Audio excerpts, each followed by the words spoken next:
Hello दोस्तों, अगर आपको अपनी जन्म तिथि पता हो, आने की डेट ऑफ बर्थ पता हो और आपको आज की तारीख या किसी भी तारीख में अपनी उम्र निकालनी हो, यानी कि एज को कैलकुलेट करना हो, तो आप कैसे करेंगे।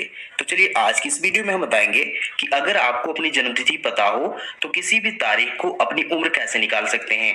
तो इसके लिए हम लोग दो अलग अलग कंडीशन को लिए हुए हैं, यानी कि दो अलग अलग उदाहरण को लिए हुए हैं। आप इन दोनों उदाहरणों को ध्यान से समझिए और वीडियो को अंत तक देखिए, तभी आपको समझ में आएगा कि उम्र कैसे निकालते हैं। तो चलिए वीडियो को स्टार्ट करते हैं। तो सबसे पहले क्या करना है, आपको जिस भी तारीख को अपनी उम्र निकालनी हो उसे ऊपर में लिख लें। जैसे यहाँ लिखा गया है, मान लीजिए अगर आपको आज की ही तारीख में अगर उम्र निकालनी हो तो उसे इस प्रकार से ऊपर में लिख लें और इसके नीचे जन्म तिथि को लिख लें, यानी कि डेट ऑफ बर्थ को नीचे लिख लें। और इन दोनों तिथियों को लिखना कैसे है, सबसे पहले दिन को लिखना है, फिर माह को, इसके बाद वर्ष को, यानी कि इसका जो फॉर्मेट होगा लिखने का वो दिन, माह और वर्ष का होगा। तो यहाँ हम लोग आज की तारीख को लिख चुके हैं जो है 15/7/2023 और किसी व्यक्ति की जन्म तिथि भी लिख चुके हैं जो है 10/4/1992। तो इस व्यक्ति की हमें उम्र निकालनी है। हम क्या करेंगे, ऊपर की तिथि में से नीचे की तिथि को घटा देंगे, यानी कि देखिए इस तिथि में से इस तिथि को घटा देंगे। तो घटाना हमेशा हम इधर से शुरू करेंगे, यानी कि इस दिन वाले सेक्शन को सबसे पहले घटाएंगे, इसके बाद हम लोग माह वाले कॉलम को घटाएंगे, फिर लास्ट में हम लोग वर्ष के कॉलम को घटाएंगे। कई लोग इसमें बात करते हैं कि दिन से नहीं, हम लोग वर्ष को घटाना चाहिए सबसे पहले। ऐसा नहीं है, हम दिन को सबसे पहले इसलिए घटाते हैं क्योंकि दिन जो है वो समय का सबसे छोटा मात्रक है। देखिए दिन, माह और वर्ष ये तीनों समय के मात्रक हैं, लेकिन सबसे छोटा मात्रक यहाँ दिन है, इसलिए सबसे पहले हम लोग दिन को ही घटाएंगे। तो दिन को कैसे घटाएंगे, हम लोग 15 में से यहाँ 10 घटाएंगे, इसके बाद इसे कंप्लीट करने के बाद हम लोग माह को घटाएंगे, 7 में से 4, इसे कंप्लीट करने के बाद हम लोग वर्ष को घटाएंगे 2023 में से 1992। तो चलिए घटाना शुरू करते हैं। देखिए हम यहाँ घटाना है सबसे पहले दिन को, तो 15 में से 10 घटाएंगे। तो देखिए 15 में से 10 घटाएंगे तो यहाँ देखिए 5 में से 0 जाएगा, तो यहाँ 5 ही बचेगा। अब यहाँ 1 में से 1 जाएगा तो यहाँ 0 बचेगा, यानी कि यहाँ हमें दिन में से यहाँ देखिए 5 मिल रहा है। अब चलिए इसका काम हो चुका है, अब लोग माह को घटाएंगे। तो यहाँ 7 में से 4 घटाने हैं, तो 7 में से 4 घटाएंगे तो हमें यहाँ 3 मिलेगा, यानी कि यहाँ भी इसका रिजल्ट हमें 3 मिल रहा है। अब हम लोग माह का काम कर चुके हैं, हम लोग वर्ष को घटाएंगे। तो वर्ष में देखिए यहाँ 2023 में से 1992 को घटाना है, तो 3 में से 2 घटाएंगे तो यहाँ हमें 1 मिलेगा। और यहाँ 2 में से 9 घटाने हैं, तो देखिए 2 को चाहिए हासिल, तो 0 से लेगा हासिल, तो यहाँ 12 बन जाएंगे। 12 में से 9 घटाएंगे तो हमें 3 मिलेंगे। अब यहाँ देखिए यहाँ जो बचा हुआ संख्या है वो 9 है, 9 में से 9 घटाएंगे तो हमें 0 मिलेगा। और यहाँ जो बची हुई संख्या है वो 1 है, 1 में से 1 घटाएंगे तो यहाँ भी हमें 0 ही मिलेगा। अब देखिए इसका रिजल्ट क्या आ रहा है, 31, 3 और 5 आ रहा है। इसका मतलब है कि अगर किसी व्यक्ति की जन्म तिथि अगर इतनी हो तो उसकी जो उम्र होगी वो हो जाएगी 31 वर्ष 3 माह और 5 दिन।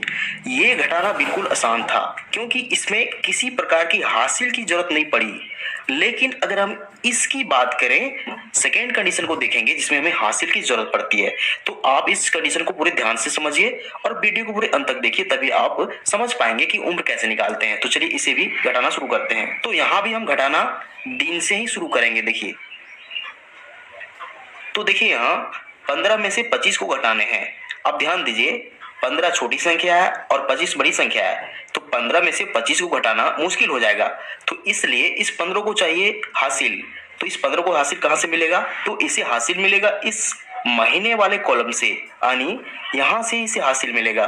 तो यह महीने वाले कॉलम इस दिन वाले कॉलम को जब भी हासिल देगा तो पूरे एक महीने को हासिल देगा। अब ध्यान दीजिए अगर यह 7 इसे एक पूरे महीने को हासिल दे चुका है तो 7 की जगह पर सिर्फ यहाँ 6 बचा हुआ है। तो यहाँ जब इस दिन वाले कॉलम को पूरे एक महीने के रूप में हासिल मिल चुका है तो हम क्या करेंगे, इस महीने को हम लोग दिन में बदल देंगे। तो देखिए एक महीने में कितने दिन होते हैं, ये तो डिपेंड करता है महीना कौन सा है। तो यहाँ हम कैसे जानेंगे कि इस एक महीने के बदले कितने दिन को लिखेंगे, तो देखिए यहाँ से डिसाइड होगा। इस जन्म तिथि में महीना कौन सा है, 10, यानी कि ये 10 का मतलब है कि यह अक्टूबर है। और अक्टूबर में कितने दिन होते हैं, तो अक्टूबर में होते हैं 31 दिन। इसलिए हम क्या करेंगे, इस एक के बदले हम लोग यहाँ 31 दिन को हासिल के रूप में लिखेंगे। यानी कि ये जो डिसाइड हो रहा है कि कितने दिन लेने हैं इस एक महीने के बदले, ये डिसाइड हो रहा है कि जन्म तिथि में महीना कौन सा है। अगर यहाँ 10 है इसका मतलब अक्टूबर है, और अक्टूबर में जो होता है वो 31 दिन होते हैं, इसलिए हम लोग यहाँ हासिल के रूप में इस एक महीने के बदले 31 दिन को लेंगे। अब हमें क्या करना है, इस 31 को और इस 15 को जोड़ देंगे, और इन दोनों को जोड़ने के बाद इस 25 को घटा देंगे, और यहाँ इस पार्ट में दिन को लिख देंगे। तो देखिए 31 और 15 को जोड़ते हैं, देखिए 31 और 15 को जोड़ते हैं तो हमें क्या मिलेगा, देखिए 1 और 5 जोड़ेंगे तो हमें 6 मिलेगा, और 3 1 4 हो जाएगा, यानी कि 46 मिल रहा है। अब इस 46 में से हमें इस 25 को घटाने हैं, तो चलिए यहाँ 25 को माइनस करते हैं। देखिए 6 में से 5 घटाएंगे तो हमें 1 मिलेगा, अब यहाँ 4 में से 2 घटाएंगे तो 2 मिलेगा, यानी कि 21 मिल रहा है। तो इस 21 को हम लोग यहाँ लिख देंगे। अब देखिए, तो हम लोग इस दिन वाले कॉलम को कंप्लीट कर चुके हैं, अब हमें इस माह वाले कॉलम को घटाने हैं। तो यहाँ ध्यान दीजिए, यहाँ 7 की जगह पर अब सिर्फ 6 बचा हुआ है, क्योंकि यहाँ 7 एक पूरे महीने को हासिल दे चुका था, तो यहाँ सिर्फ 6 बचा हुआ है। अब 6 में से हमें 10 को घटाने हैं, तो देखिए 6 में से 10 नहीं घटेगा, क्योंकि 10 जो बड़ी संख्या है, 6 छोटी संख्या है, तो इस 6 को भी चाहिए हासिल। तो इस 6 को हासिल कहाँ से मिलेगा, इस वर्ष वाले कॉलम से। तो यह वर्ष वाला कॉलम इस महीने वाले कॉलम को जब भी हासिल देगा तो पूरे 12 महीने यानी 1 साल को हासिल दे देगा, यानी कि यहाँ से पूरे 1 साल हासिल इस महीने वाले कॉलम को मिल जाएगा। तो देखिए पहले से यहाँ 6 महीने हैं, जब 1 साल पूरे मिल रहे हैं, यानी 1 साल का मतलब होता है 12 महीने, तो 6 और 12 को जोड़ देंगे तो यहाँ टोटल कितने महीने हो जाएंगे, 4 और 12 18 महीने। अब देखिए यहाँ 18 महीने टोटल हो चुके हैं। अब यहाँ 18 में से 10 को घटाने हैं, तो 18 में से 10 घटाएंगे तो यह सिंपल घटा है, यहाँ 8 मिल जाएगा, यानी कि यहाँ महीने के रूप में हमें 8 प्राप्त हो रहा है। अब चलिए हम लोग इस माह को घटा चुके हैं, अब लोग वर्ष को घटाएंगे। तो वर्ष में भी यहाँ ध्यान दीजिए, यहाँ 2023 नहीं है बल्कि यहाँ 2022 है, क्योंकि यह 2023 पहले था जो पूरे 1 साल को यहाँ हासिल दे चुका था। इसका मतलब यहाँ सिर्फ 2022 बचा हुआ है, तो यहाँ हम लोग 2022 मान के चलेंगे। अब 2022 में से 1996 को घटाना है, तो पहले हम यहाँ 2022 लिख देते हैं ताकि आपको कोई प्रकार का कंफ्यूजन ना बचे। देखिए इस 2022 में से अब 1996 घटाने हैं, तो यहाँ 2 में से 6 घटाएंगे, तो 2 में से 6 नहीं घटेगा, तो इस 2 को चाहिए हासिल, यहाँ बन जाएगा 12, 12 में से 6 घटाएंगे तो यहाँ बचेगा 6।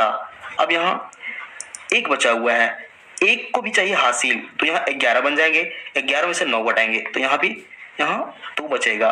अब यहाँ 9 बचा हुआ है, 9 में से 9 घटाएंगे तो 0 बन जाएगा, और यहाँ देखिए 1 में से 1 घटाएंगे तो यहाँ भी 0, यानी कि यहाँ 26 प्राप्त हो रहा है। इसका मतलब है अगर किसी व्यक्ति की जन्मतिथि अगर इतनी हो तो उसकी उम्र जो हो जाएगी वो हो जाएगी 26 वर्ष 8 महीने और 21 दिन। तो इस प्रकार से हम किसी भी व्यक्ति की जन्मतिथि आसान तरीके से निकाल सकते हैं। यहाँ हम लोग दोनों कंडीशन को देख चुके हैं, तो उम्मीद करते हैं आपको दोनों प्रकार के मेथड समझ में आ चुके होंगे। तो अगर आपको वीडियो पसंद आता है वीडियो को लाइक कीजिए एंड चैनल को सब्सक्राइब जरूर कीजिए। Thank you.